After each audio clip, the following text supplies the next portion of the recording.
Itu artinya apa? Tawasul artinya mencari wasilah. Tawasul artinya mencari wasilah. Apa makna wasilah? Wasilah artinya kedekatan. Kedekatan dengan siapa? Kedekatan dengan Allah. Nah, kemudian manusia mencari-cari apa yang bisa menyebabkan saya dekat dengan Allah. Ahlussunnah mereka merujuk kepada Al-Quran dan Sunnah dan keterangan para ulama. Apa yang dimaksud perbuatan, apa yang dimaksud dengan kedekatan kepada Allah. Maka di situ ada wasilah yang syar'i, yang disyariatkan.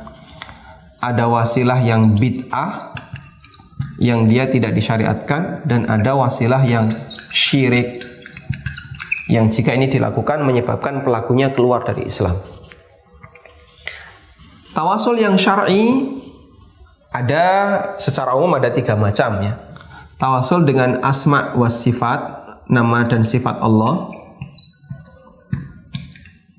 Yang kedua, tawasul dengan amal soleh.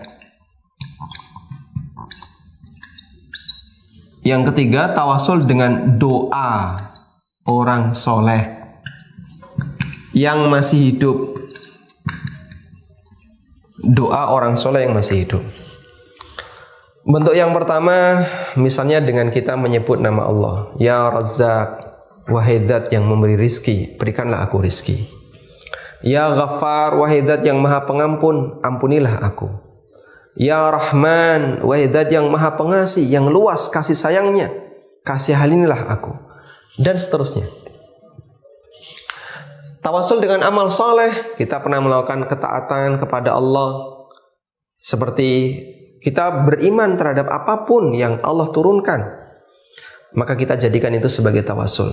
Rabbana innana sami'na munadiyan yunadi lil imani an aminu bi rabbikum fa amanna Rabbana faghfir lana.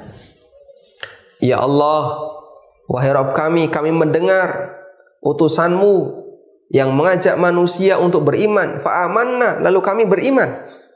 Berarti kita bertawasul dengan apa? Dengan amal berupa iman. Faghfir lana, karena itu ampunilah kami ya Allah. Tawasul dengan doa orang soleh yang masih hidup. Sahabat datang kepada Nabi sallallahu alaihi wasallam, ya Rasulullah, tolong doakan ini. Ya Rasulullah, saya punya masalah ini, tolong doakan. 3 ini yang boleh. Kemudian ada tawasul bid'ah. Bentuk tawasul bid'ah adalah dengan menggunakan amal orang lain. Yang kedua, dengan menggunakan kedudukan dan ketaatan orang lain. Yang pertama itu contohnya kayak gini. Ya Allah, dengan sholat yang dilakukan oleh Kiai Fulan, dengan ibadah yang dilakukan oleh Kiai Fulan, karena itu berikanlah aku rizki. Ya Allah, dengan kesolehan yang dimiliki oleh Kiai Fulan, berikanlah aku ampunan. Ini keliru. Ini kan pakai amal orang lain untuk kepentingan dirinya. Kamu kalau bertawasul, beramal sendiri. Amal soleh sendiri, jangan pakai amal orang lain. Amal orang lain bermanfaat untuk orang lain, bukan bermanfaat untuk kamu. Tapi dia pinjam amal orang lain untuk berdoa. Dia sendiri nggak beramal. Ibaratnya ada orang yang nggak mau sholat, malas ibadah, malas belajar agama. Lalu dia melihat siapa orang soleh di lingkungannya. Kemudian dia berdoa kepada Allah, ya Allah, Engkau tahu kalau aku ini malas sholat. Namun ya Allah, aku mohon kepadamu keluasan rizki melalui sholat orang ini. Loh, sholat orang ini kan untuk dia sendiri, bukan untuk kamu. Makanya ini disebut oleh Syekhul Islam sebagai bentuk tawasul yang aneh. Dan sahabat tidak pernah melakukannya karena ini tawasul. Karena itulah ini termasuk tawasul bid'ah. Tawasul dengan kedudukan orang lain. Ya Allah, dengan kedudukan Nabi Muhammad SAW, dengan kedudukan orang soleh A, orang soleh B, ampunilah aku. Betul, orang soleh ini adalah orang yang punya kedudukan yang tinggi, seperti para mujahid. Ya Allah, dengan kedudukan para mujahid yang berjuang di jalanmu, yang meninggal di jalanmu, dengan kedudukan para nabi, ampunilah aku. Kedudukan mereka itu bermanfaat bagi mereka, bukan untuk orang lain. Nah, dia berdoa untuk kepentingan dirinya dengan menggunakan jasa orang lain.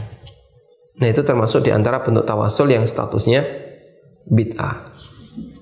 Ketiga, tawasul kesyirikan.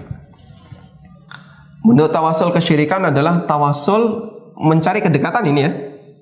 Dia meyakini ini bisa mendekatkan saya kepada Allah, yaitu tawasul dengan orang mati.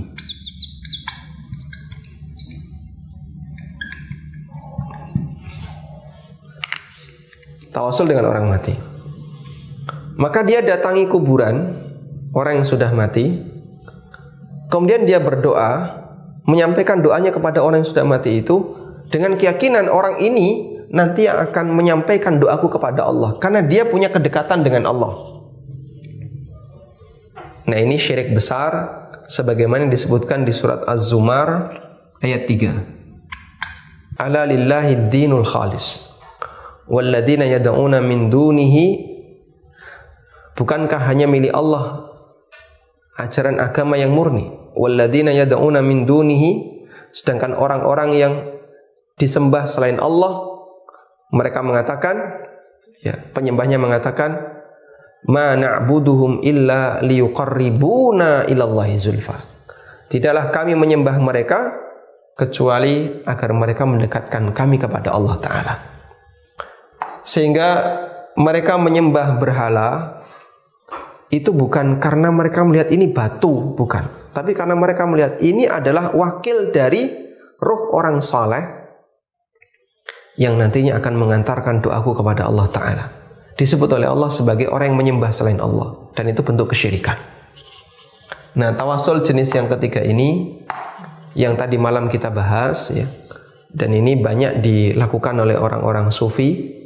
Seperti tadi malam kita kutip perkataan salah satu tokoh besar sufi ya, Yusuf An-Nabhani, yang bahkan menganjurkan orang untuk menjadikan kuburan-kuburan para wali menurutnya sebagai tempat untuk menyampaikan hajat, sebagai tempat untuk pengampunan dosa. Maka mereka yang lagi hijrah, saya berlumur dosa karena banyak korupsi, banyak melakukan manipulasi, karena saya adalah seorang pejabat, saya seorang pemain riba, seorang pemain judi.